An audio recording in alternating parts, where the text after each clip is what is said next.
હું છું પરાગ દવે. કેન્દ્રીય બજેટ આડે ગણતરીના દિવસો બાકી છે અને અલગ અલગ સેક્ટરમાંથી કેન્દ્રીય બજેટમાં શું આપવામાં આવશે તેની અપેક્ષાઓ વ્યક્ત કરવામાં આવી રહી છે. ત્યારે ભારતના અર્થતંત્રની કરોડરજ્જુ જેને ગણવામાં આવે છે તે એમએસએમઈ ઉદ્યોગો, એટલે કે દેશમાં લગભગ 6 કરોડથી વધારે એમએસએમઈ યુનિટો ધમધમી રહ્યા છે અને તેઓ દેશના જીડીપીમાં 30% વધારે યોગદાન આપે છે. પરંતુ આ એમએસએમઈ ઉદ્યોગો જે છે તેમની હંમેશાથી અનેક ફરિયાદો પણ રહી છે. આ બજેટમાં તેનો ઉકેલ મળે છે કે કેમ તે જોવાનું રહ્યું. સાથોસાથ જે પ્રકારે વૈશ્વિક માહોલ કોરોના બાદ બદલાયો છે, એટલે કે ભારતને વિશ્વના અનેક દેશો China+1ની જે નીતિ અપનાવી રહ્યા છે તેમાં ભારત માટે વિપુલ તકો છે. ત્યારે આ તક ઝડપી લેવા માટેનું આ બજેટ નિર્ણાયક સાબિત થશે. તેથી નાણામંત્રી આ બજેટમાં દેશના ઉદ્યોગ જગતને કેવા પ્રકારની જોગવાઈઓ કરે છે તે જોવું મહત્વનું બની રહેશે.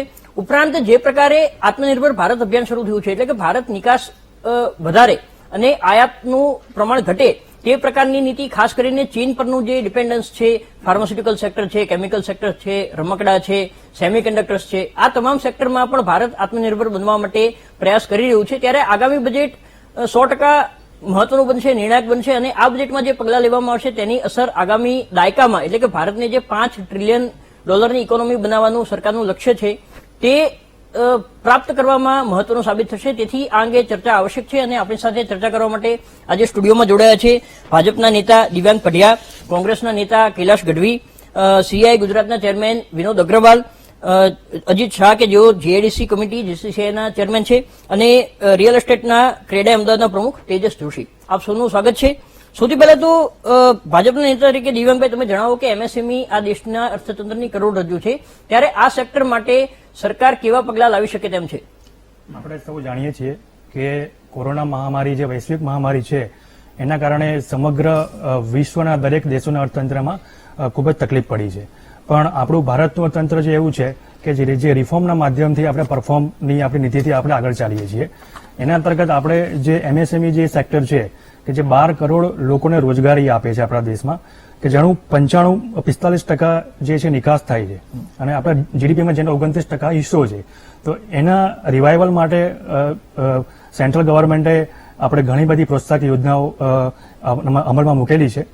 એમાં જે એમએસએમઈની જે હતી વ્યાખ્યા એને પણ થોડી સુધારી છે, કે જે ઘણા વખતથી માંગણી હતી કે 50 કરોડની લાગત અને 200 કરોડનું જે વાર્ષિક જેનું પણ ટર્નઓવર હોય એ બધા જ એમએસએમઈમાં કવર થાય છે. એટલે એના કારણે એ લોકોને એમએસએમઈને લગતી જે પણ સરકારી યોજનાઓ છે કે જે પણ કે ઇઝ ઓફ ડુઇંગ બિઝનેસના જે કંઈ બેનિફિટ છે દરેક એમને લાભ મળે છે. અને એ લોકોને જે કોલેટરલ ફ્રી એ લોકોને જે લોન જે આપવામાં આવી છે એના કારણે એ લોકોની વર્કિંગ કેપિટલ જે રોજબરોજના ખર્ચા હોય એના કારણે પણ એ લોકોને ઘણા બધા ફાયદા થાય છે. એ પણ સાથે તમે એક ચાર્ટર્ડ એકાઉન્ટન્ટ પણ છો. તમારી દ્રષ્ટિએ બજેટમાં કેવા સુધારા થવા જોઈએ જેનાથી એમએસએમઈને વેગ મળે? એમએસએમઈમાં જે મેં આપને વાત કરી એ પ્રમાણે જે 200 જે એમએસએમઈ જે ડેફિનેશન છે એ ડેફિનેશનમાં જે ચેન્જ થયો છે એના કારણે એમએસએમઈને હવે બજેટમાં જે પણ કંઈ એના અંતર્ગત બજેટ આવશે તો એમાં એને જે કંઈ ટેક્સ બેનિફિટ છે કે ઇઝ ઓફ ડુઇંગ બિઝનેસના કારણે જે કંઈ બીજા જે પણ એડમિનિસ્ટ્રેટિવ લેવલના જે કંઈ એમને જે બેનિફિટ છે બધા એમને એમાં મળી શકે એમ છે. ઓકે, કૈલાશભાઈ, તમે કઈ રીતે જોઈ રહ્યા છો એમએસએમઈને મળતા ગવર્મેન્ટ સપોર્ટને? કૈલાશભાઈને પૂછી રહ્યો છું. સૌથી પહેલા આ જે બજેટ આવી રહ્યું છે એ સુટકેસથી કમ્પેક્ટ થતા થતા હવે ટેબ્લેટ પર આવી ગયેલું છે. શું ફાયદો અને સુવિધાઓ અને સારા લોઝ એ રીતે ટેબ્લેટ જેવા ના થતા જશે કે સુટકેસ મોટા રહેશે? તો ટેકનોલોજીનો ઉપયોગ છે. એટલે હું તમને અહીંયા જાઉં છું. એટલે હવે આ બજેટ છે ને, હવે આ બજેટ 200 મિલિયન્સ માટે બનવામાં આવશે કે 200 બિલિયન્સ માટે બનાવવામાં આવશે? એ બહુ જ ઇન્ટરેસ્ટિંગ પાર્ટ છે. 200 મિલિયન્સ એટલે 20 કરોડ જે બેરોજગાર લોકો છે એના માટે આવશે કે 20 કરોડ જે છે એ બજેટરી ડેફિસિટ છે એને પ્લાન કરવા માટે આવશે? એટલે આખો એમએસએમઈ જે કોઈ સેક્ટર હોય એના માટે પ્લાનિંગ છે આના બેસ ઉપર જ આવશે.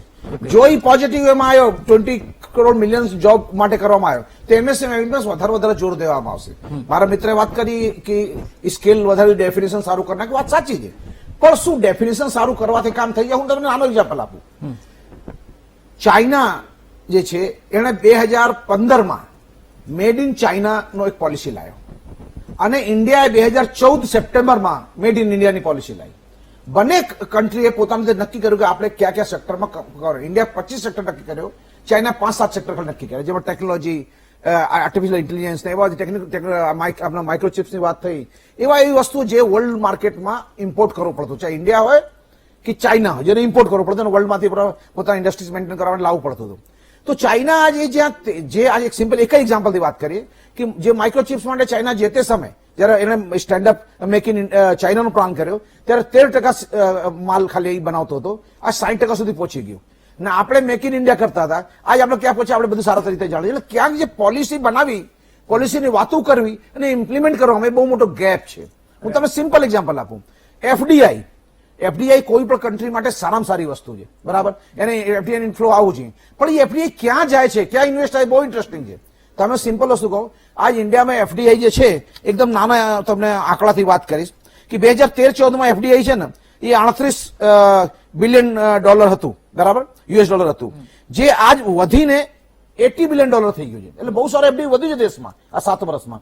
પણ સામે જે કેપિટલ ફોર્મેશન, જે એફડીઆઈ આવે એનાથી જોબ ક્રિએશન થાય, જેનાથી પ્રોડક્શન વધે, જેનાથી એક્ટિવિટી કેપિટલ ઇન્વેસ્ટમેન્ટ રીતે થાય, જેનાથી નેક્સ્ટ જનરેશન યા ફંડામેન્ટલ ડેવલપમેન્ટ થાય, એમાં ઘટીને કેટલું થઈ ગયું? એ સમયે $35 બિલિયન નું ખાલી કેપિટલ ફોર્મેશન થયું હતું, જે ઉલટા ઘટીને $22 બિલિયન થઈ ગયું.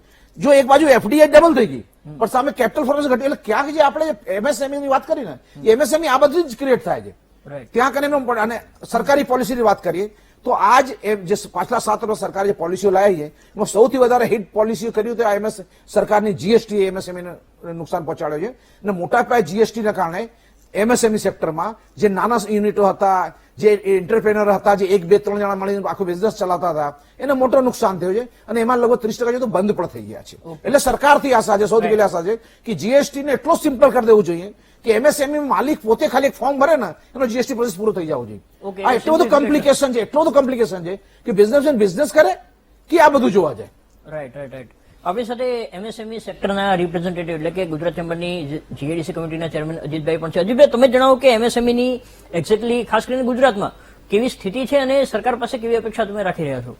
સાહેબ, એમએસએમઈની પરિસ્થિતિ હમણાં આપણા ગઢવી સાહેબે પણ જે વાત કરી કે જીએસટી, તો જીએસટીના કારણે હું નથી માનતો, માફ કરજો, કે કોઈ તકલીફ હોય. જીએસટીથી અમારે એક્સાઇઝથી લઈને લગભગ 8 જાતના ડિપાર્ટમેન્ટ બંધ થઈ ગયા છે. અત્યારે એક જ ટેક્સ ભરીએ છીએ. ઠીક છે, ટેક્સનું સ્ટ્રક્ચર ઉપર નીચે હોઈ શકે અને એના માટે રજૂઆતો થતી હોય છે, જેમ હમણાં કપડામાં પણ ઘટાડી આપ્યું.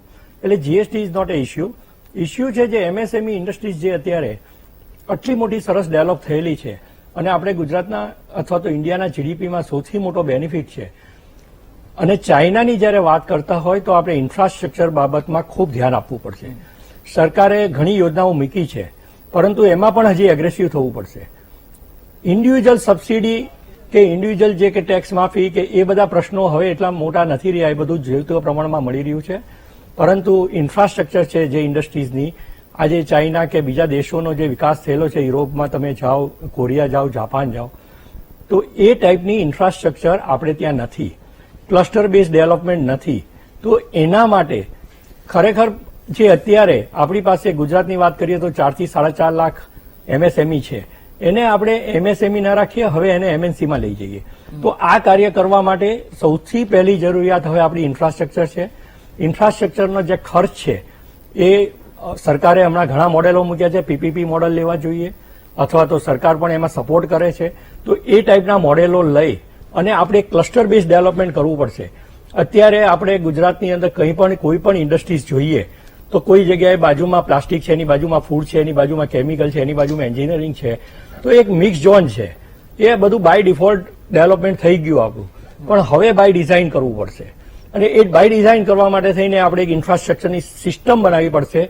અને એ સિસ્ટમ બનાવવા માટે જે કંઈ પણ ખર્ચ થતો હોય એમાં સરકાર તરફથી જે કંઈ પણ મદદ મળી શકતી હોય એ મદદો વધારવી પડશે. અને આપણા ઇન્ડસ્ટ્રીઝને એકદમ જો ચાઇના બેઝમાં જવું હશે, આપણે ખાલી ચાઇનાની સામે કોમ્પિટ બોલે ચાઇનાની સામે કોમ્પિટ નહીં થઈ જઈએ.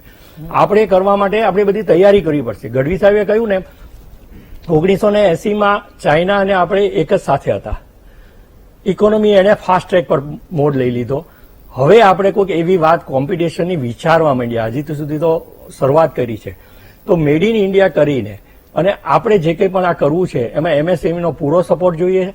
અને એમએસએમઈનો જો સપોર્ટ આપણે વધારવો હશે તો ક્લસ્ટર બેઝ ઇન્ફ્રાસ્ટ્રક્ચરમાં સરકારે જ્યાં બને ત્યાં બજેટમાં જે કંઈ પણ રાહત હોય અને જે કંઈ ફંડ હોય એ અગ્રેસિવલી આવવું પડશે, કારણ કે હવે સમય ઓછો છે. આપણે 5 ટ્રિલિયનની જો વાત કરતા હોય તો ઘણો સમય ઓછો છે.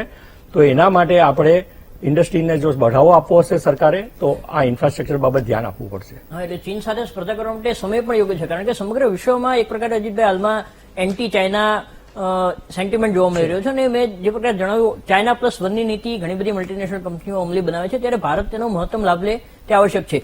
વિનોદભાઈ, સીઆઈએ એક વિગતવાર રેકોમેન્ડેશન્સ નાણાપ્રધાનને મોકલ્યા છે. કેવા પ્રકારના બજેટમાં તમે ઉદ્યોગો માટેના સુધારાની અપેક્ષા રાખો છો?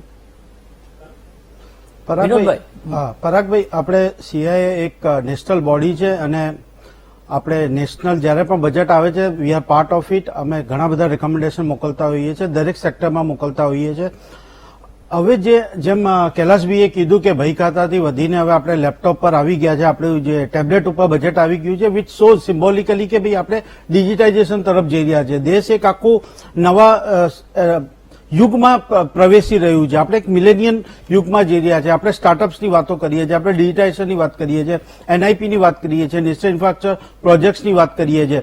તો આપણે છે ને મેક્રો લેવલ ઓફ બજેટિંગ ઉપર વાત કરવા માંડ્યા છે. હવે એ જમાનો ગયો જ્યારે આપણે માઇક્રો લેવલ પર વાત કરતા હતા કે ટીવી ફ્રીજના ભાવ વધશે કે ઘટશે કે તેલ કે ચોખાના ભાવ ઘટશે. We are not talking about that. હવે જે આપણે બજેટની વાત કરવી જોઈએ એ આપણે મેક્રો લેવલની, આપણે આઈએમએફ જોડે કેવી રીતે કે વર્લ્ડ બેંક કે આપણી વર્લ્ડ ઇકોનોમી 5 ટ્રિલિયન કેવી રીતે પહોંચે કે આપણા જે રેન્કિંગ છે કેવી રીતે સુધારે એ લેવલની વાત કરવી જોઈએ. એક બાબતે જરૂર ડિફર થઈશ કે તાજેતરમાં જે એક વૈશ્વિક સંસ્થાનો રિપોર્ટ આવ્યો હતો, દેશના 84% લોકોની આવક કોરોના મહામારી દરમિયાન ઘટી છે, ત્યારે જીવન આવશ્યક ચીજવસ્તુઓના ભાવ ના વધે અથવા તો તે મર્યાદામાં વધે તે પ્રકારનું મિકેનિઝમ લાવવું પણ અતિ આવશ્યક છે. મેક્રો ઇકોનોમિક્સનું મેજર પાસું ઇન્ફ્લેશન પણ છે. તો જો મેક્રો લેવલના તમારા જે પેરામીટર છે એને કંટ્રોલ કરવામાં આવશે તો ઇન્ફ્લેશન પણ ઓટોમેટિકલી કંટ્રોલ થશે. હા, બંને સાથે રાખીને જે રીતે આપણે આગળ વધવાનું છે એ રીતે જ વધવું પડશે. કારણ કે હવે જે 5 ટ્રિલિયન ઇકોનોમીની વાત કરીએ, જોબ ક્રિએશનની વાત કરીએ, એ રીતે એક ગ્રોથ ઓરિએન્ટેડ બજેટ જોડે જોડે આપણું ફિસ્કલ મેનેજમેન્ટ પણ થાય, જોબ ક્રિએશન પણ થાય અને આપણે આપણી જે ડેમોગ્રાફી છે, જે પોપ્યુલેશન છે આપણી, એમને પણ એક દર વર્ષે નવા કરોડો જોબ જોઈએ છે. તો એના માટે એક જે પ્રાઇવેટ પાર્ટિસિપેશન છે એને પણ કેવી રીતે ગ્રોથ મળે એના માટેના રિકમેન્ડેશન અમે લોકો ઘણા બધા આપ્યા છે.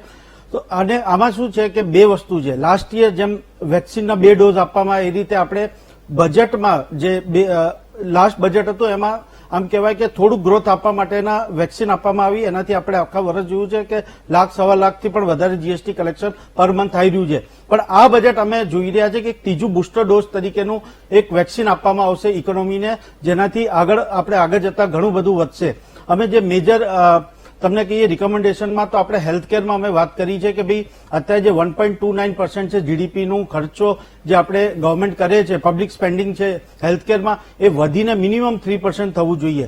એ રીતે એજ્યુકેશન માટેનું જે આપણું ખર્ચ છે એ વધીને ઓલમોસ્ટ 5 to 6% થવું જોઈએ. એના સિવાય એમએસએમઈની વાત કરીએ તો જે ક્રેડિટ લિંક સબસિડી પોલિસી હતી એ બંધ કરવામાં આવી છે, એને ફરીથી ચાલુ કરવું જોઈએ. જ્યારે આપણે એક્સપોર્ટ્સની વાત કરીએ તો એના માટે પણ ઘણા બધા ભલામણ આપવામાં આવ્યા છે કે જે અત્યારે સૌથી મોટું પ્રોબ્લેમ આપણે ઇન્ડિયામાં ફેસ કરી રહ્યા છે એ છે ફ્રેટનું. કારણ કે જે રીતે કાર્ટેલ થઈને ઇન્ટરનેશનલ ફ્રેટ્સ વધારી દેવામાં આવ્યા છે, એના માટે અમે લોકોએ કીધું છે કે એટલીસ્ટ 6 to 7 મંથ માટે એક ફ્રેટ સબસિડી સ્કીમ આપવામાં આવે, જેનાથી આપણા એક્સપોર્ટ વધી શકે અને we becomes competitive in the global market, જેનાથી આપણી જે વેલ્યુ ચેનમાં આપણી જે શેર છે એ વધી શકે. એના સિવાય આપણે જે મિલેનિયલ્સની વાત કરીએ તો અમે સ્ટાર્ટઅપ્સ માટે પણ ઘણા બધા રિકમેન્ડેશન કર્યા છે. વિનોદભાઈ, આપણે એક વિગતવાર ચર્ચા કરીશું. તેજસભાઈ, રિયલ એસ્ટેટ એટલે કે જે પ્રકારે કોરોના મહામારી બાદ પણ હાઉસિંગમાં ડિમાન્ડ ઘટી નથી, ઉપરાંત એના કરતા એમ કહી શકાય કે ડિમાન્ડમાં વધારો જોવા મળ્યો છે. તો રિયલ એસ્ટેટને લઈને તમારે આ કેવા રેકોમેન્ડેશન છે? નાણામંત્રી શું કરશે તો રિયલ એસ્ટેટને મહત્તમ વેગ મળશે? કારણ કે કૃષિ બાદ સૌથી વધુ રોજગારી આપતું સેક્ટર પણ રિયલ એસ્ટેટ જ છે. પરાગભાઈ, જે લાસ્ટ 3-4 વર્ષથી જે ગવર્મેન્ટની જે એફોર્ડેબલ હાઉસિંગની જે સ્કીમ છે, હાઉસિંગ ફોર ઓલ 2022ની જે સ્કીમ છે, એની અંદર મને જે લાગી રહ્યું છે કે અત્યારે એક્ઝમ્પશન ગવર્મેન્ટે જે અમારી જે છે ATIBA એમાં જે સ્કીમ ગવર્મેન્ટે પોલિસી આપી છે એમાં 31/3/2022 સુધી એનું એક્ઝમ્પશન આપ્યું છે. અને એ એક્ઝમ્પશન અમને હોપ છે કે એ આ નવા બજેટની અંદર નવું એક્સટેન્શન એમાં મળશે તો એનાથી સામાન્ય માણસને જે ઘર સસ્તા મળી રહ્યા છે એમાં એને ચોક્કસ એમાં ફાયદો થશે. એમાં અમારી એક વર્તમાન જોગવાઈમાં ખાસ કરીને એવું છે કે ભાઈ એફોર્ડેબલ હાઉસિંગની જે વ્યાખ્યા છે એમાં જે મેટ્રો શહેરમાં કાર્પેટ 60 ચોરસ મીટરનું ઘર અને નોન મેટ્રોમાં 90 ચોરસ મીટરના ઘરમાં એની કિંમત એ લોકોએ 45 લાખ રૂપિયા ફિક્સ કરેલી છે. એટલે અમારી એક સેન્ટ્રલ ગવર્મેન્ટમાં એક રજૂઆત અમે કરેલી છે કે જો આ બજેટમાં આવરેલી ને એની જે કિંમત મર્યાદા છે એ અત્યારે જેટલા રો મટીરિયલના પ્રાઇસ વધી રહ્યા છે આ વધી રહ્યા છે તો એ આની અંદર એફોર્ડેબલ હાઉસિંગની અંદર એનું જે મેટ્રો શહેર છે એની અંદર અમારી જે મર્યાદા છે 1.5 કરોડ રૂપિયા કરે અને બિન મેટ્રોમાં 75 લાખ કરવી જોઈએ. અને એમાં જે રેરા કાર્પેટ અન્વયે જે યુનિટની વ્યાખ્યામાં જે કાર્પેટ એરિયા જે મેન્શન કરવામાં આવ્યો છે એ મેટ્રો શહેર માટે 90 મીટર કરવો જોઈએ અને નોન મેટ્રો શહેર માટે 124 મીટરની કરીને જો એ કરે તો એ પ્રિસાઇઝલી એની ક્લેરિટી આપે તો એ ઓવરઓલ જે અત્યારે ઇન્ડિયાનો જે ગ્રોથ છે 5 ટ્રિલિયન ઇકોનોમી આપણે લઈ જવા તરફ વિચારી રહ્યા છે તો એમાં ચોક્કસ એને પુશઅપ મળશે અને સામાન્ય માણસને જે ઘરનું ડ્રીમ છે એ આ કરવાથી ચોક્કસ પૂર્ણ થશે. એક આ ખાસ અમારી એક આ ખાસ રજૂઆત છે. અને બીજી ખાસ કરીને જે ઘર ખરીદતો હોય છે અને જે ઇન્કમટેક્સ એક્ઝમ્પશનની અંદર જે લોન લે છે એના પર 2 લાખ રૂપિયા સુધીની વ્યાજની જે છૂટ છે એ વ્યાજની છૂટ વધારીને જો 5 લાખ રૂપિયા કરવામાં આવે તો સામાન્ય માણસને સીધી અસર થશે ને એના લીધે એ નવું ઘર લેવા માટે પણ પ્રેરાશે અને ઇન્કમટેક્સમાં જો બેનિફિટ મળશે તો એ અમારી ઇન્ડસ્ટ્રીને ઓવરઓલ અમારી ઇન્ડસ્ટ્રીની અંદર લગભગ 280 થી 290 ઇન્ડસ્ટ્રી નભી રહી છે અમારી અંડરમાં તો એ બધાને પણ બુસ્ટઅપ મળશે અને ચોક્કસ ઇન્ડિયાના ગ્રોથમાં ખાસો ફાયદો થશે. Right, okay. દર્શક મિત્રો, ચર્ચામાં સમય થયો છે કે વિરામનો. વિરામ બાદ આપણે ચર્ચા કરીશું કે ચીન અને ભારત વચ્ચે કયા પાયાના તફાવત છે અને ભારતે શું કરવાની જરૂર છે જેથી ચીનને વાસ્તવિક રીતે ટક્કર આપી શકાય. આપ જોતા રહો વીટીવી ન્યૂઝ. સ્વાગત છે દર્શક મિત્રો. આપણે ચર્ચા કરી રહ્યા છીએ કે બજેટમાં ઉદ્યોગો માટે કેવા પ્રકારની જોગવાઈઓ હોવી જોઈએ. વિનોદભાઈ, બ્રેક પહેલા ચર્ચા થઈ, ચીન વિશે વિગતવાર ચર્ચા થઈ, કૈલાશભાઈ પણ વાત કરી, અજીતભાઈ વાત કરી. તમે 10 વર્ષ સુધી ચીનમાં રહ્યા પણ છો, ત્યાંથી બિઝનેસ પણ કર્યો છે. ચીનમાં એવી કઈ કઈ ખાસિયતો છે જેનો અમલ ભારતે પણ કરવો જોઈએ? ચાઇનાની જયારે આપણે વાત કરીએ તો ત્યાં સૌથી મોટી વસ્તુ છે સ્કેલની. જે રીતે એ લોકો વિચારે છે, જે રીતે એ લોકોનું ઇન્ફ્રાસ્ટ્રક્ચર છે, જે રીતે સરકારે એ લોકોને લોજિસ્ટિક્સનું ઇન્ફ્રાસ્ટ્રક્ચર પ્રોવાઈડ કર્યું છે એ હજુ આપણે દેશમાં ઘણું પાછળ છે. એક વાત. બીજી વાત કે આપણે જે ચાઇનાની અંદર જોઈએ તો જે રીતે એ લોકો પેટન્ટ ફાઇલ કરે છે, જે રીતે R&D કરે છે, જે રીતે એ લોકોની ટેકનોલોજી અપગ્રેડેશન છે, આપણે સ્ટેટિસ્ટિક પ્રમાણે જોઈએ તો ઇન્ડિયા ખાલી 0.5% ઓફ જીડીપી થી પણ ઓછું આપણે R&D ફંડ છે એના પર આપણે ખર્ચ કરીએ છીએ. જ્યારે ચાઇના જેવા દેશ આજે 5 થી 6% અને યુએસ જેવા દેશ તો 10% થી પણ વધારે, જેમની ઇકોનોમી આજે 5-7 ટ્રિલિયન ડોલરથી પણ વધારે છે. એ જો રૂપી ટર્મ્સમાં કે ડોલર ટર્મ્સમાં વાત કરીએ તો આપણાથી ઘણા વધારે છે. તો આ બજેટમાં અમે લોકો એ પણ રિકમેન્ડ કર્યું છે કે જે R&D ફંડ છે એમને વધારવું જોઈએ.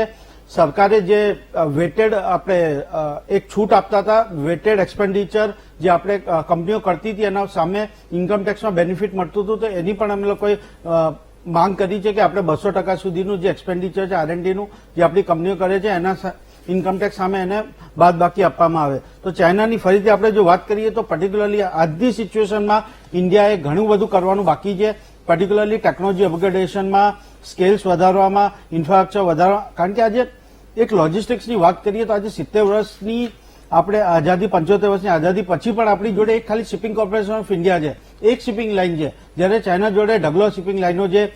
દરરોજ ઓછામાં ઓછા લોકો 10 નવા કન્ટેનર્સ સ્ટીમર્સ બનાવે છે, પોતે શિપયાર્ડ્સ બનાવે છે. તો ઇન્ડિયાએ જે 2 પીએમ સાહેબે જે આપણા 2 આમ કહેવાય કે વિઝનરી પ્રોજેક્ટ્સ ઉપાડ્યા છે, ગતિશક્તિ છે, પીએમ ગતિશક્તિ અને બીજું એક NIP છે, નેશનલ ઇન્ફ્રાસ્ટ્રક્ચર પાઇપલાઇન. એ બંનેને જો ગતિ આપવામાં આવે, વેગ આપવામાં આવે અને ટાઈમ બાઉન્ડ એ બંને પ્રોજેક્ટ્સને આગળ વધારવામાં આવે તો હું માનું છું કે આપણે એકદમ એક સાથે તો ચાઇનાની હરીફાઈમાં નહીં ઉતરી શકીએ પણ કઈક હદ સુધી જે ચાઇના +1ની જે નીતિ બધી કંપનીઓ અપનાવી રહી છે તો એ ઇન્વેસ્ટમેન્ટ અને એ જે ડિમાન્ડ છે ઇન્ડિયા તરફ વધી શકશે.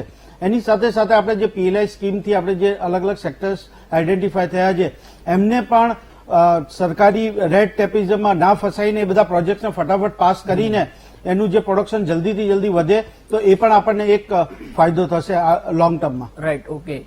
દિવ્યાંગભાઈ, વિનોદભાઈ વાત કરીએ, ઇન્ડસ્ટ્રીની એક ડિમાન્ડ છે, એ ચાઇના સાથે આપણે સ્પર્ધાની વાત કરીએ છીએ. રિયાલિટી જો એ બની શકે, એટલે કે રિયાલિટી એવી બને કે ચીનને ખરેખર આપણાથી પ્રોડક્શનના મામલે કે વૈશ્વિક માર્કેટમાં કોઈ ખતરો ઉભો થાય, એ શક્ય બનાવવા માટે સરકાર દ્વારા કેવા પ્રયાસ થઈ રહ્યા છે અને બજેટમાં કેવા પગલાં લેવા જોઈએ?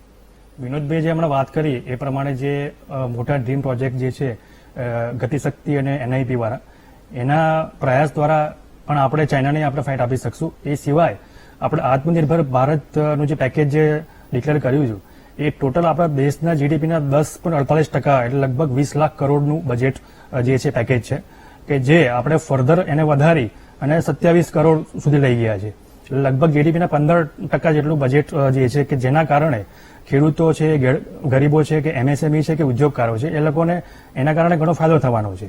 અને એ લોકોને જે પ્રોડક્શન લિંક જે સ્કીમો જે બધી ડિક્લેર કરી છે, એમાં 15 જેટલા ક્ષેત્રો છે, એમાં 2,40,000 કરોડ રૂપિયાનું ઇન્વેસ્ટમેન્ટ થયેલું છે, કે જેના કારણે એ લોકો રોજગારી વધશે અને દરેકને એના કારણે ઘણો ફાયદો થશે એમાં. ઓકે, અજીતભાઈ, એમએસએમઈ ઉદ્યોગની જો વાત કરીએ, જો વિનોદભાઈ જે પ્રકારે કહ્યું, R&Dમાં ભારત જીડીપીના માત્ર 0.6%, અને એ પણ મોટાભાગે ગવર્મેન્ટ પીએસયુ દ્વારા કરવામાં આવતો ખર્ચ છે, એટલે પ્રાઇવેટ કંપનીઓ દ્વારા R&D માટે મોટા પાયે ખર્ચ થતો નથી. એમાં પણ એમએસએમઈ માટે તો આ પ્રકારે R&D કરવું શક્ય જ નથી બનતું હતું. તો એમએસએમઈ ક્લસ્ટર્સ જે તમે વાત કરી, તો ક્લસ્ટર નથી, પહેલા તો ક્લસ્ટર બનાવવાની આવશ્યકતા તમે વ્યક્ત કરી, તો કોમન ફેસિલિટીઝમાં અને તેમાં પણ ખાસ કરીને R&Dમાં એમએસએમઈને મદદ મળે તે માટે બજેટમાં કેવી જોગવાઈ હોવી જોઈએ? ખાસ તો પેલા વિનોદભાઈએ જે ચાઇનાની વાત કરી ને, એ ખરેખર સાચી વાત છે. ચાઇનામાં જયારે આપણે જઈએ કે યુરોપમાં જઈએ કે કોરિયામાં જઈએ, તો પછી અહીંયા આપણા એસ્ટેટો કે આપણી ઇન્ડસ્ટ્રી જોઈને ખરા અર્થમાં કહું તો આપણને શરમ આવતી હોય છે. તો હવે ખામી ક્યાં છે? આપે જે કહ્યું કે ભાઈ આપણે R&Dમાં ખર્ચ નથી કરતા, શું કામ? કે આપણું ડેવલપમેન્ટ બાય ડિફોલ્ટ થયું છે. તો હવે ડિઝાઇન કરીએ, હવે આપણે ક્લસ્ટર કરીએ. ક્લસ્ટરમાં આ બધું શક્ય છે, કોઈ ઇન્ડિવિજ્યુઅલ શક્ય નથી. એમએસએમઈ માટે મોટી કંપનીઓ કરશે, તો હવે એના માટે આપણે ક્લસ્ટરો બનાવવા પડશે. ક્લસ્ટરો બનાવશું તો આ R&D થશે, તમે મોટા શોરૂમ બનાવી શકશો, એના ડિસ્પ્લે રૂમ કરી શકશો. સરકાર તરફથી કરવામાં આવે છે, પણ સરકારની એક મર્યાદા છે, અને આપણી પાસે જયારે ક્લસ્ટર જ ન હોય તો સરકારનો ઉપયોગ ક્યાં કરશું? હું તમને કહું, ક્લસ્ટર બેઝ સબસિડી આપવામાં આવે છે. તામિલનાડુએ 19 પ્રોજેક્ટ પાસ કરાવ્યા, ગુજરાતે માત્ર 3 પ્રોજેક્ટ કરાવ્યા છે. શું કામ આપણે નથી કરી શકતા? કારણ કે આપણી પાસે એવા ક્લસ્ટર છે જ નહીં. તો ક્લસ્ટર માટે થઈને આપણે આગળ આવવું પડશે.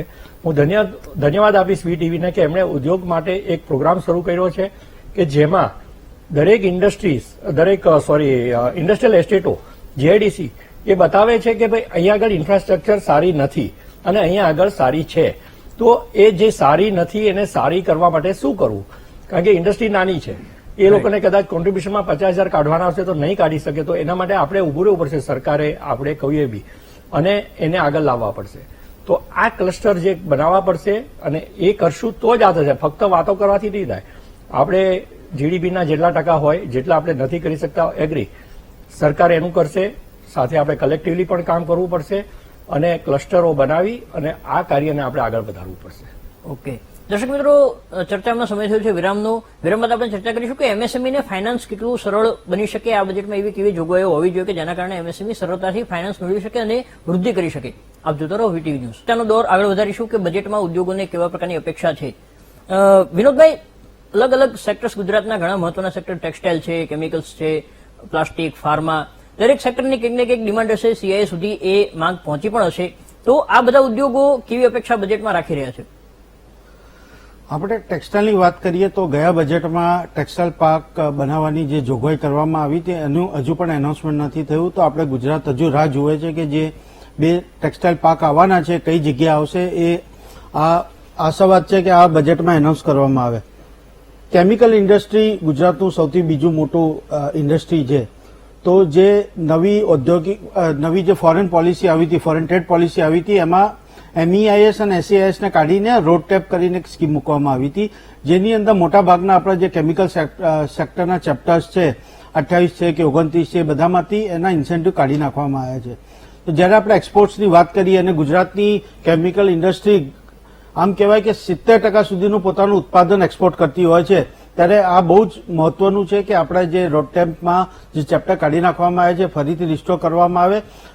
એમાં જે રેટ્સ આપવામાં આવ્યા છે ઘણા ઓછા આપવામાં આવ્યા છે એઝ કમ્પેર ટુ જે પહેલા હતા. તો એને પણ એક વધારીને પાછું જે હતું MEISમાં જે રેટ્સ હતા એમને પાછા રિસ્ટોર કરે. બીજું કે આપણે MEIS-માં એડવાન્સ લાયસન્સ છે કે SEZ છે કે યુને પણ એના બેનિફિટ મળતા હતા, જે નવી ફોરેન પોલિસીમાં કાઢી નાખવામાં આવ્યા છે, તો એને પણ રિસ્ટોર કરવાની અમારી માંગ છે. એના સિવાય ગુજરાત માટે અમે એક મહત્વની વસ્તુ મૂકી છે કે કોસ્ટલ ઇકોનોમિક ઝોન બનાવવામાં આવે. જે ફિશરીઝ ઇન્ડસ્ટ્રી છે કે આપણા જે કોસ્ટલ રિલેટેડ જે ઇન્ડસ્ટ્રી છે એમને વેગવંતી, જેમ SEZ-ના તર્ક ઉપર એક કોસ્ટલ ઇકોનોમિક ઝોન્સ જો ગુજરાતમાં બનાવવામાં આવે, એક ટ્રાયલ મોડલ કે તો એક રોલ મોડલ તરીકે એક SEZ આ એનાઉન્સમેન્ટ થાય બજેટમાં, એવી અમારી અપેક્ષા છે. તો આ ગુજરાત માટેના અમુક મુદ્દા અમે લોકો ઓલરેડી મૂકેલા છે. ઓકે તેજસ્વી, જે પ્રકારે ઔદ્યોગિક વિકાસ થઈ રહ્યો છે, છેલ્લી વસ્તી ગણતરી મુજબ 2011માં તો ગુજરાતમાં લગભગ 43% વસ્તી શહેરોમાં વસતી હતી. એ દર્શાવે છે કે ઔદ્યોગિક વિકાસ સાથે લોકો ગામડાઓ મૂકીને શહેર તરફ આવતા હોય છે રોજગારીની શોધમાં. હજુ પણ એ પ્રવાસ સતત ચાલુ જ છે. તો છેલ્લા 1.5-2 વર્ષથી રેન્ટલ હાઉસિંગ પોલિસીની ચર્ચા પણ ચાલી રહી હતી. ગયા બજેટમાં પણ તેનો ઉલ્લેખ કરવામાં આવ્યો હતો. તો રિયલ એસ્ટેટને આ અંગે કે રેન્ટલ હાઉસિંગ પોલિસીમાં એક પ્રકારે સ્પષ્ટતા મળે કે તેને વેગ આપવામાં આવે, તે પ્રકારની કેવી આશા છે? એટલે લાસ્ટ બજેટની અંદર NURHP national urban rental housing પોલિસીનું એનાઉન્સમેન્ટ કરવામાં આવ્યું હતું અને બહુ ડિટેલમાં એની ચર્ચા કરવામાં આવી હતી, પણ એના ઉપર કોઈ કશું ઇમ્પ્લિમેન્ટ હજુ સુધી કરવામાં આવ્યું નથી. માણસ આમાં શું છે કે ઘર એકવાર ખરીદ્યા પછી એના પોતાના બિઝનેસમાં બધું સેટઅપ કર્યા પછી માણસ રેન્ટલની ઇન્કમ તરફ વધારે ફોકસ કરતા હોય છે. મેજરલી એ લોકો રેન્ટલ ઉપર, ઘણા સિનિયર સિટીઝન્સને એ લોકો રેન્ટલ ઇન્કમ ઉપર જ એમની ઇન્કમ જનરેટ કરીને લાઈફ સ્પેન્ડ કરતા હોય છે. તો એની અંદર જો અત્યારે ગવર્મેન્ટની અંદર જે કોઈ બી માણસ ઘર ખરીદે છે તો એ ટેક્સ ભરેલી રકમ ઉપર ઘર ખરીદે છે. તો જે મેટ ભરતી કંપનીઓ છે એ કંપનીઓને એમાંથી જો ટેક્સ બેનિફિટ આપે અને એમાં જો રેન્ટલ ઇન્કમ ઉપર ટેક્સમાં રિડમ્પશન થોડું આપવામાં આવે અને જે પોલિસીઝની અંદર ડિટેલમાં એનાઉન્સમેન્ટ કરેલું છે તો એવા થોડા બેનિફિટ્સ આપવામાં આવે. તો ને રેન્ટલ હાઉસિંગની બી જો કોઈક પ્રોજેક્ટ થાય તો એ અત્યારે જે રીતનું મુવમેન્ટ જે સિટીમાં લોકો આવી રહ્યા છે તો રેન્ટલની અત્યારે ખૂબ ડિમાન્ડ છે. તો લોકોને સારા ઘર, સારી વસ્તુ મળશે અને રેન્ટલ પોલિસીસને જો થોડુંક વેગ આપવામાં આવે તો ખાસા લોકો એ તરફ ડાયવર્ટ થઈ શકે અને ઘણા લોકો માટેની એ લાઈફ સેવિંગ ઇન્કમ તરીકે રહેશે. તો એના પર ખાસ એ સરકાર આ બજેટમાંથી ધ્યાન કરીને જે લાસ્ટ અનાઉન્સમેન્ટ કર્યા છે એને ફરીથી જો એમાં પ્રોપર અનાઉન્સમેન્ટ કરીને એનું નોટિફિકેશન બહાર કરી અને એને ઇમ્પ્લિમેન્ટ કરવામાં આવે એવી અમારી ખાસ રિક્વેસ્ટ છે. ઓકે કૈલાશભાઈ, દિવ્યાંગભાઈ જે પ્રકારે જણાવ્યું, કોરોના બાદ સરકારે 21 લાખ કરોડનું એક પેકેજ જાહેર કર્યું હતું.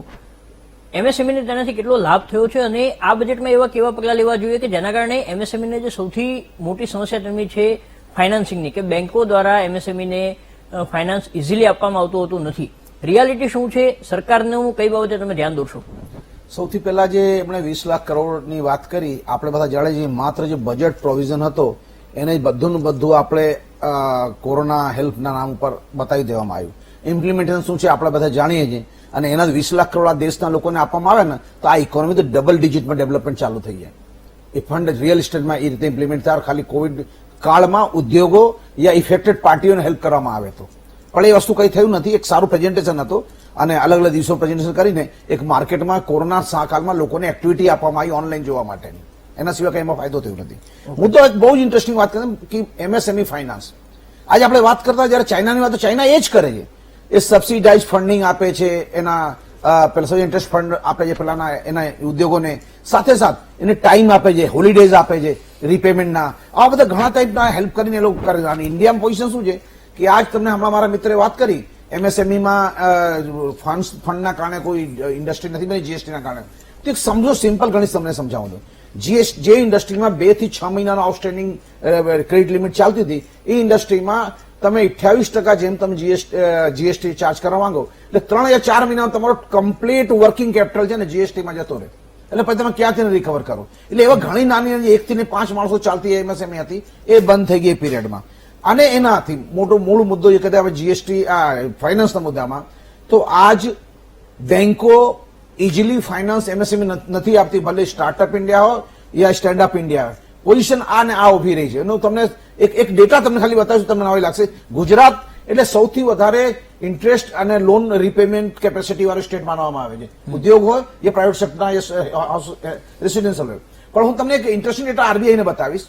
આ 31 માર્ચ 2020 નો ડેટા છે.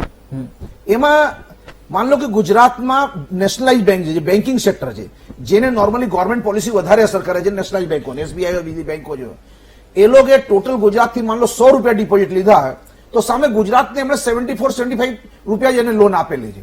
સામે ગુજરાતના રીપેમેન્ટ કેપેસિટી સારી છે, ડેપ્ટ સર્વિસ સારું છે, એના કારણે પ્રાઇવેટ બેંકોએ 100 રૂપિયા લઈને 124 રૂપિયા 125 રૂપિયા ગુજરાતને લોન આપેલી છે. એટલે ક્યાંક જે ગવર્મેન્ટ બેંકો તરફથી જે સ્મૂથલી લોન જે ગવર્મેન્ટ મોટિવેટ હમણાં મારા મિત્રે બહુ સારી વાત કરી, ભાજપના મિત્રે, કે ભાઈ અમે લોન સ્પેશિયલ લોન જલ્દી મળે એના માટે ઘણા બધા પ્રોવિઝન્સ કર્યા, સ્ટેટના પોલિસી કરીને ગવર્મેન્ટ નેશનલાઇઝ બેંકો MSME ને પૈસા આપે વિધાઉટ ગારંટી ને આ બધું. તો વિધાઉટ ગારંટી કોણ આપશે? પ્રાઇવેટ બેંકો, નેશનલાઇઝ બેંકોને આપવો પડશે. પ્રાઇવેટ બેંક એ કામ નહીં કરે. પણ સામે પ્રાઇવેટ બેંક નેશનલાઇઝ બેંકોનો એપ્રોચ શું છે એ બહુ જ ઇન્ટરેસ્ટિંગ છે. એટલે જેના કારણે અલ્ટિમેટલી આજે બહુ મોટો ગેપ છે સરકારી પોલિસીમાં અને એકચ્યુઅલ ઇમ્પ્લિમેન્ટેશનમાં. એટલે મારો કહેવું છે આ બજેટ બીજું કંઈ કરવાનું છે કે સરકાર માત્ર જે ગયા 2-4 વર્ષમાં જે સારી સારી વાતો લાવી છે ને એ ઇમ્પ્લિમેન્ટ કરાવવા ઉપર જ ધ્યાન દે ને તો 4 વર્ષનો વિકાસ એક સાથે 1 વર્ષમાં આવી જશે. આપણે અમે માઇલ્ડ કોરોના સેક્ટરમાં આવી ગયા છીએ, એટલે એના અલ્ટિમેટલી આપણે વિકાસના જે સાચા પાયદાન પર આપણે આગળ વધીને ગુજરાત અને ભારતમાં જે કેપેસિટી છે વિકાસ કરવાની એને બુસ્ટ મળશે. ઓકે દર્શક મિત્રો, ચર્ચામાં સમય થયો છે વિરામનો. વિરામ બાદ આપણે ચર્ચા કરીશું કે નિકાસને વધારવા માટે કેવા પગલાં લેવા જોઈએ અને સ્ટાર્ટઅપ્સને વેગ આપવા માટે, જે કૈલાશભાઈ વાત કરી, તો કઈ રીતે સ્ટાર્ટઅપ્સને વધુ વેગવાન બનાવી શકાય. આપ જોતા રહો વીટીવી ન્યૂઝ. આપનું સ્વાગત છે દર્શક મિત્રો. વિનોદભાઈ, હેલ્થકેર અને સ્ટાર્ટઅપ્સ આ બંને માટે સરકારે શું કરવું જોઈએ? તમે જણાવ્યું કે જીડીપીનો ખર્ચ વધારવો જોઈએ, 1.29% છે, તે મિનિમમ 3% હેલ્થકેર માટે કરવો જોઈએ, પણ સ્ટાર્ટઅપ્સને પણ સાથોસાથ વેગ આપવા માટે શું કરવું જોઈએ તે પણ જણાવો. પહેલા હેલ્થકેરની વાત કરીએ તો જેમ તમે કીધું 1.29% છે આપણું જે જીડીપીની સામે આપણે પબ્લિક હેલ્થ ખર્ચો છે એ વધારીને એટલીસ્ટ 3% કરવું જોઈએ, કારણ કે જે રીતે પેન્ડેમિકની સિચ્યુએશન છે હજુ નોર્મલ લાઈફ થઈ નથી ને આપણને ખબર નથી હજુ કેટલા વેવ્સ આવશે. એ મુદ્દે એક તો ઇન્સ્યોરન્સ કંપનીની પણ ડિમાન્ડ છે કે એમને પાસે જે પેન્ડેમિકને લીધે એ લોકોને પણ એક ઇફેક્ટ આવી છે, તો એના માટે એક પેન્ડેમિક પુલ બનાવવું જોઈએ, જેનાથી આગળ જતા પણ જો ક્લેમ્સ વધે તો એમાંથી યુઝ કરી શકાય. અને જેમ આપણે રિયલ એસ્ટેટની ડિમાન્ડ છે એમાં અમે લોકો એક થોડુંક ટ્વિસ્ટ એડ કર્યું છે કે જે પ્રધાનમંત્રી આવાસ યોજના છે એની જોડે જો ઇન્સ્યોરન્સને પણ લિંક કરી દેવામાં આવે કે કમ્પલસરી એક ઇન્સ્યોરન્સ આપે કે કાલ ઉઠીને જેણે પીએમ રોજગાર આવાસ યોજનાની અંદર જેણે ઘર લીધું છે અને ના કરે નારાયણને કાલ ઉઠીને એને જે બ્રેડ અર્નર છે એની ડેથ થાય પેન્ડેમિકને લીધે, તો ઇન્સ્યોરન્સમાંથી એ બિલ્ડરને પૈસા મળે કે અથવા તેની લોન ચૂકી શકાય. તો એવી રીતે એક બિલ્ટ ઇન ઇન્સ્યોરન્સ પોલિસી આપવામાં આવે PMAYની જોડે તો પણ એક હેલ્થકેર ઇન્ડસ્ટ્રીને વેગ મળશે. ત્રીજું પોઈન્ટ એ છે કે જેમ REITS છે આપણે real estate investment trade scheme જે છે એની અંદર જો હેલ્થકેર ઇન્ફ્રાસ્ટ્રક્ચરને જોડી લેવામાં આવે, કોઈ પણ હોસ્પિટલ બનાવે અને એઝ REITS તરીકે માનવામાં આવે તો પણ અમે માનીએ છીએ કે પ્રાઇવેટ ઇન્વેસ્ટમેન્ટ હેલ્થકેર સેક્ટરમાં ઘણું વધી શકે છે. હવે વાત કરીએ આપણે સ્ટાર્ટઅપની. જેમ તમે કીધું કે MSME ને જો ફાઇનાન્સિયલ પ્રોબ્લેમ હોય તો સ્ટાર્ટઅપ તો હજુ નાનું બચ્ચું છે, એને તો કોઈ બેંક કે NBFC હાથ પર નહીં મૂકવા દે અને એને લીધે આપણા ઘણા બધા સ્ટાર્ટઅપ્સ નાની સ્ટેજે ખલાસ થઈ જાય છે. બીજી બાજુ આપણે જોઈએ કે હિન્દુસ્તાનમાં હવે દર મહિને ઓલમોસ્ટ 2 યુનિકોર્ન પાકી રહ્યા છે. તો આ એને બેલેન્સને કરવું છે તો એના માટે શું કરવું જોઈએ? સો ટુ ફાઇનાન્સ સ્ટાર્ટઅપ, કારણ કે એની જોડે કોલેટરલ મૂકવા માટે કંઈ હોય ને બેંક ને NBFC એને વગર કોલેટરે કેટલા પૈસા આપશે એ આપણને બધાને ખબર છે. તો એના માટે વોટ વી હેવ રિકમેન્ડેડ કે આપણે બેંક્સ અને ફાઇનાન્શિયલ ઇન્સ્ટિટ્યૂટ્સ જો એ સ્ટાર્ટઅપ પોતાના ફાઇલ્ડ પેટન્ટ્સ અથવા તો જો રજિસ્ટર્ડ ડિઝાઇન્સ જે એને પ્રોડક્ટ માટે બનાવી છે એને એઝ એ કોલેટરલ કન્સિડર કરવામાં આવે અને એની સામે ફાઇનાન્સ આપવામાં આવે. કારણ કે આ મોડલ ઘણી બધી કન્ટ્રીઝમાં લાઈક સિંગાપુર, મલેશિયા, ચાઇના, કોરિયાએ ઓલરેડી અપનાવ્યું છે ને એના લીધે એ લોકોના સ્ટાર્ટઅપ ઘણા સ્કેલઅપ થયા છે. તો આ સેમ વસ્તુ જો આપણે આને યુઝ કરવામાં આવે ઇન્ડિયામાં અને એનાથી આપણે સ્ટાર્ટઅપ્સને ફાઇનાન્સ મળે, એટલીસ્ટ વર્કિંગ કેપિટલ એનાથી મળી શકે, તો હું માનું છું કે સ્ટાર્ટઅપ્સને ઘણું બધું વેગ મળશે. Right, okay. જીવનભાઈ, તમે જણાવ્યું હતું ગતિશક્તિ મિશન અને NIP, તો આ બંને પ્રોજેક્ટ કેટલા મહત્વના છે? ટૂંકાણમાં તેના વિશે જણાવો કે તેના કારણે અર્થતંત્રને કેટલો ફાયદો થશે. આપણે 15મી ઓગસ્ટ ઇન્ડિપેન્ડન્સ ડેના દિવસે આપણા માનનીય પ્રધાનમંત્રી શ્રી નરેન્દ્રભાઈ મોદીએ ગતિશક્તિ અને NIP જે પ્રોજેક્ટ છે, નેશનલ ઇન્ફ્રાસ્ટ્રક્ચર પાઇપલાઇન પ્રોગ્રામ, એ બંને જે મોટા જે ડ્રીમ પ્રોજેક્ટ છે કે જે આપણે $5 ટ્રિલિયન જે છે આપણે એની ઇકોનોમી માટેનું જે આપણું જે સપનું છે એને આપણે એચીવ કરવા માટે જે વાત છે એમાં ટોટલ 100 લાખ કરોડ જે છે એ 100 લાખ કરોડનું એમાં આખો એ સ્કીમ છે. અને એની અંદર એ જો સ્કીમ આપણે અમલમાં આવશે ત્યારે આપણે જે પણ આપણી ઇન્ડસ્ટ્રી છે, આપણા ઉદ્યોગો છે, એ લોકોમાં જે લોજિસ્ટિક કોસ્ટ છે એમાં રિડ્યુસ થશે, સપ્લાય ચેઇન પણ આપણી ઇમ્પ્રુવ થશે અને આપણી જે ઇન્ડિયન પ્રોડક્ટ જે છે એ ગ્લોબલ જે છે કોમ્પિટિટિવ બનશે આપણને. એટલે એના કારણે ઓવરઓલ જોવા જઈએ તો આખી આપણી ઇકોનોમી જે છે, આપણા ઉદ્યોગો છે એનાથી ઘણો મોટો ફાયદો થવાનો છે. ઓકે કૈલાસભાઈ, જો ગ્રામીણ અર્થતંત્રની વાત કરીએ તો દેશમાં હજુ પણ કૃષિ પર આધારિત ભારત છે એવું કહેવું ખોટું નથી. તો ગ્રામ્ય વિસ્તારોમાં જ રોજગારી મળી રહે તે માટે આ બજેટમાં કેવા પ્રકારની જોગવાઈ કરવી જોઈએ? જો તમને આ ભારતની અર્થવ્યવસ્થામાં, ભારતમાં તમે જો ને તો આ દેશની આત્મા ગામડાઓ વસે છે અને એક જે શહેરી વિસ્તારમાં ગામડાઓથી લોકોને આવવાના કારણે સિવિક્સ સિસ્ટમ જે છે, જે વ્યવસ્થા છે એના પર લોડ વધતો જાય છે. એને રોકવા માટે બહુ જ જરૂરી છે કે ગામડાની અર્થવ્યવસ્થા આપણે મજબૂત કરીએ. મજબૂત કેમ કરીએ બહુ અગત્યનું છે. જે તે સાહેબ થોડા વર્ષ પહેલા પ્રધાનમંત્રીએ બહુ સારી વાત કરી હતી કે ખેડૂતોની આવક ડબલ કરીએ, પણ એ ડબલ કરવી વાતો જ થઈ ગઈ, પણ ડબલ એ કરી શકે, ઉલટા ડબલ આંદોલન થઈ ગયો દિલ્હીના બોર્ડર ઉપર ખેડૂતોનું. એટલે આ બહુ જરૂરી કે ફંડામેન્ટલ કામ જેમ કે જેને કે ફૂડ પ્રોસેસિંગ ઇન્ડસ્ટ્રી જેને કહેવાય, ફૂડ પ્રોસેસિંગ ઇન્ડસ્ટ્રી પ્રોપરલી એના માટે સરકાર યા તો ઇન્ફ્રાસ્ટ્રક્ચર, જે હમણાં મારા મિત્ર અશોકભાઈ બહુ સારી વાત કરી કે સેક્ટર, ફૂડ પ્રોસેસિંગ સેક્ટર આખો ડેવલપ કરવામાં આવે અને એનો આખો જ્યાં જ્યાં અલગ જે માન લો જુનાગઢ છે તો માન લો કે ત્યાં આગળ સિંગનો સારામાં સારો યા ડુંગળીનો સારો પ્રોડક્શન થાય છે તો એના માટે એની પ્રોસેસિંગ યુનિટ અહીંયા બનાવવામાં આવે. બટેકા ડીસામાં તો બટેકા ડીસામાં કરવામાં આવે. પણ થાય છે શું, આપણે હું તમને નાનું એક એક્ઝામ્પલ આપું કે આ કેસ્ટર છે, બનાસકાંઠા સાબરકાંઠામાં કેસ્ટરનું ઉત્પાદન ઘણા મોટા પાયે થાય છે. એરંડા જે આપણે કહીએ છીએ, આપણે ત્યાં જે ફેક્ટરી એરંડાની છે ને એ એક સિંગલ પ્રોસેસિંગ કરીને અને એને એક્સપોર્ટ કરી દે છે. એરંડા વર્લ્ડનો સૌથી સારો લ્યુબ્રિકેન્ટ છે. હવે આ અહીંયાથી માલ માન લો લીટરમાં જાય છે ત્યાં કને એક એક્ઝામ્પલ આવું 100 રૂપિયા લીટર અહીંયાથી ગયો, ત્યાં એ લોકો રીપ્રોસેસ કરીને 5,000 રૂપિયા લીટર વેચે છે. એટલે જે આ પ્રોસેસિંગ ને પાર્ટ છે એમાં ટેકનોલોજી એડ કરવાની પણ જરૂર છે તાકી વર્લ્ડ ક્લાસ પ્રોડક્ટ આપણે થઈ શકે. એટલે આવા બધા કામ કરવાની જરૂર છે. સાથે સાથે અગેન રૂરલ ઇન્ફ્રાસ્ટ્રક્ચરની બહુ જરૂર છે, કારણ કે હજુ ગામડાઓમાં પાણી નથી પહોંચ્યું. હમણાં જ તમે જો ગયા બે વર્ષ પ્રધાનમંત્રી ડિક્લેર કરી દીધી કે જલ સે નલ પહોંચાને વાળી જે સ્કીમો આવી, એનો મતલબ કે બેસિક ઇન્ફ્રાસ્ટ્રક્ચર લાવવું જોઈએ એ વાતુથી નથી ગ્રાસ ઉપર જરૂર. 7 વર્ષ હું નથી કહેતો અમે એક સરકારો ચલાવી છે, પણ 7 વર્ષ સરકાર જે મોટી મોટી વાતો કરી ઇમ્પ્લિમેન્ટ કરી નાખે ને તો કહું આખે દેશ ક્યાંથી ક્યાં પહોંચી જશે. પણ ઇમ્પ્લિમેન્ટ કરજે. હમણાં મારા મિત્ર હમણાં 100 લાખ કરોડની વાત કરી પાઇપલાઇન વાળી જે પ્રોજેક્ટ છે, એ પ્રોજેક્ટ 100 લાખ કરોડ કેટલા વર્ષમાં ભાઈ? 1 વર્ષ, 3 વર્ષ, 5 વર્ષ, 25 વર્ષ તો તમે ત્યાં શું રહેવાના છો? તમે જેટલા વર્ષ છો એમાં પૂરું કરો. જે પ્રેક્ટિકલી પોસિબલ નથી ઇમ્પ્લિમેન્ટ થતો. ઈશ્વરે હમણાં અગ્રવાલ સાહેબ બહુ સારી વાત કરી કે તમે આટલા જીઆઈડી ટેક્સટાઇલ ડિક્લેર કરો પાર્ક. ક્યાં છે ટેક્સટાઇલ પાર્ક ભાઈ? તમે ચાલુ કરો. એટલા એક સિમ્પલ વિચારો, હેલ્થ સેક્ટરમાં એક હોસ્પિટલ ક્યાં રાખવામાં, ગવર્મેન્ટની હોસ્પિટલ ક્યાં કરવામાં, એમ્સ જે છે એના માટે ગુજરાતના 2 મોટા નેતાઓ લડતા રહ્યા કે રાજકોટમાં કરવું કે આપણે બરોડામાં કરવું. એટલે ગ્રાસરૂટ લેવલ પર પોલિટિકલ અભરખા અને લોકોના વોટ લેવાના ચક્કરમાં જે લોકોની જરૂરત છે એને પૂરી કરવા નથી આવતી. એટલે અગેન હું ફરી એ જ વાત કરું છું કે હેલ્થ સેક્ટર હોય, ફૂડ પ્રોસેસિંગ યુનિટ હોય યા રૂરલ ઇન્ફ્રાસ્ટ્રક્ચર હોય, આના પર બહુ વધારે કામ કરવાની જરૂર છે. તો જ અર્બનાઇઝેશન, શહેરી વિસ્તારમાં જે લોડ વધી રહ્યો છે એમ નોર્મલી શહેર પર જે ભારણ વધી રહ્યો છે એ ઓછો થશે અને ઇક્વલ ઇકોનોમી જે છે, બેલેન્સ્ડ ઇકોનોમીનો ચાન્સ મળશે. રાઈટ. ઓકે અજીતભાઈ, એમએસએમઈ ઉદ્યોગો ગ્રામ્ય વિસ્તારોમાં જવા માટે શું ઈચ્છી રહ્યા છે? શા માટે એવું નથી બનતું કે જે તે તાલુકા લેવલે કે ગ્રામ્ય લેવલે જે પ્રોડક્ટ બનતી હોય તેનું પ્રોસેસિંગ તે જ જગ્યાએ થઈ શકે, અથવા તો ત્યાંના યુવાનોને રોજગારી મળે તે પ્રકારના ઉદ્યોગો કેમ વિકાસ પામતા નથી? આપણે ત્યાં એક સિસ્ટમ બની ગઈ છે, આપણું એક માઇન્ડસેટ છે કે હું જ્યાં રહું છું ને ત્યાં ઉદ્યોગ કરું. પછી ઉદ્યોગ, માનો કે હું રહું છું રાજકોટમાં અને બટેકાનો ઉદ્યોગ કરવો છે, વેફરનો, બટેકા પાકે છે ડીસામાં, પણ હું રાજકોટમાં રહું છું એટલે રાજકોટમાં ઇન્ડસ્ટ્રી કરું છું.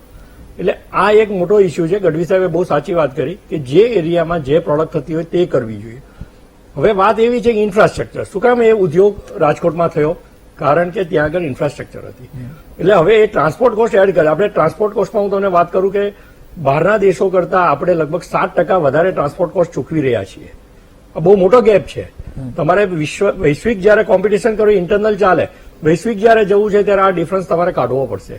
એટલે ગામડાઓને જે ઇન્ફ્રાસ્ટ્રક્ચર તમારે આપવી પડશે અને એક આપણું પબ્લિકનું પણ માઇન્ડસેટ ચેન્જ કરવું પડશે કે આપણે જે ઉદ્યોગ નાખીએ છીએ એના પેરામીટર્સ ચેક કરવા પડે કે ત્યાં શું જરૂરી છે, ત્યાં આગળ આપણે શું અવેલેબલ છે અને જેમ હમણાં ગઢવી સાહેબે કહ્યું એની વેલ્યુ એડિશન શું કરવી, એ જો આપણે બધાને ટ્રેનિંગ આપવામાં આવે અને શીખવામાં આવે તો આ વસ્તુ 100% આપણે ખૂબ ઘણા આગળ આવી શકીએ. ચાઇના અને ઇન્ડિયાની તમે કમ્પેરિઝન જો કરતા હો તો આપણે ખાલી એનું મોડેલ રિપ્લિકેટ કરવાનું, કશું નથી કરવાનું. કારણ કે એ જો કરી દઈશું તો આપણી પાસે જે સાહસવૃત્તિ છે ને એ દુનિયામાં કોઈની પાસે નથી. ઓકે, તો આપણને આગળ આવતા કોઈ રોકી નહીં શકે. સાચી વાત છે. તેજસભાઈ, કેપિટલ ગેઇન્સ ટેક્સને લઈને રિયલ એસ્ટેટમાં કોઈ ડિમાન્ડ છે કે કેમ? કેપિટલ ગેઇન ટેક્સની એક અમારી મેજર રજૂઆત છે કે જે પ્રોપર્ટી ઉપર જે 20% લોંગ ટર્મ કેપિટલ ગેઇન છે અને એનો લોક ઇન પીરિયડ જે 24 મહિનાનો રાખવામાં આવ્યો છે, એક એના માટે શું હોય છે કે માણસ એક ઘર વેચે છે, પછી એ બીજું ઘર લેવા માટે એને એક્સ્ટ્રા એકાઉન્ટની અંદર કેપિટલ ગેઇન ટેક્સ એકાઉન્ટની અંદર એ ફંડ મૂકી રાખવું પડતું. એની સમય મર્યાદા 24 મહિના હોય છે.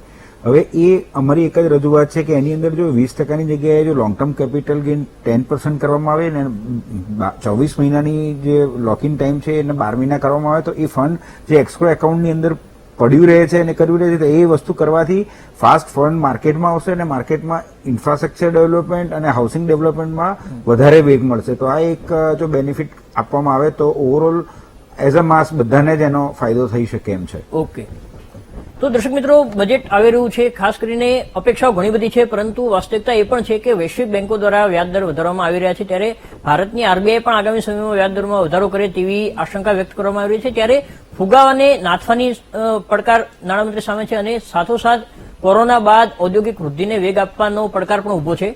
ત્યારે બજેટમાં નાણામંત્રી કેવી કેવી જોગવાઈઓ આપે છે તે જોવું રહ્યું. આપણી સાથે જોડાવા બદલ આપણે તમામ મહાનુભાવોનો આભાર માનીએ છીએ. દર્શક મિત્રો, આપ પણ અમારી સાથે જોડાયા તે બદલ આપનો આભાર. આપ જોતા રહો VTV ન્યૂઝ.